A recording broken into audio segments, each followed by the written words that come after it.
আসসালামু আলাইকুম হিন্দু অন্যান্য ধর্মের দাদা ও দিদিদের জানাই নমস্কার। আজ আমি ল্যাংটা বশীকরণ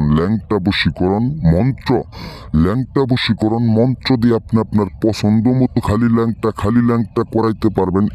এরকম ভাবে আমার এই মন্ত্রটা শুধু খুদার কসম ৪১ বার পাঠ করার সাথে সাথে আপনার পছন্দ মতো যে কোনো নারীকে ল্যাংটা করতে পারবেন এবং কি যে কোনো নারীর সাথে সেক্স করতে পারবেন। যে কোনো নারীর কাপড় খোলার জন্য আপনি আমার এই মন্ত্রটা ব্যবহার করতে পারবেন।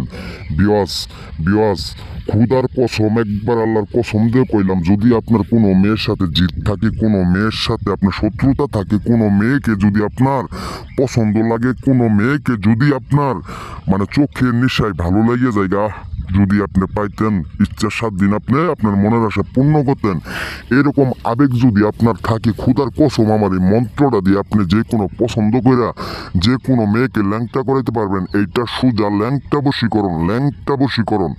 আমার এই ল্যাংটা বশীকরণ মন্ত্র দিয়ে আপনি আপনার পছন্দ মতো যে কোনো নারীর কাপড় খুলেন, যে কোনো নারীর সাথে খেলেন। এই মন্ত্রটা ৪১ বার পাঠ করার সাথে সাথে সে ব্যক্তি পাগলা কুত্তা হইয়া শরীর জ্বালা যন্ত্রণায় পুরে উলঙ্গ হইয়া আপনার ডন টাইনা ওর বুধার ভিতরে যে পরিমাণ না ঢুকাই দিবে, এই পরিমাণ ওর মনে এবং কি ওর শরীরের আগুন নিববো না, ওর কাপড় পিন্দিতে মন চাবো না, এবং কি ওর শরীরের ভিতরে সুজাগতে একবারে ১০৪ ডিগ্রি জ্বর উঠে থাকবো, এরকম একটা শরীর গরম হবো, এরকম একটা আবেগ থাকবো আপনার কাছে দেওয়ার জন্য, আপনার কাছে সহবাস করার জন্য।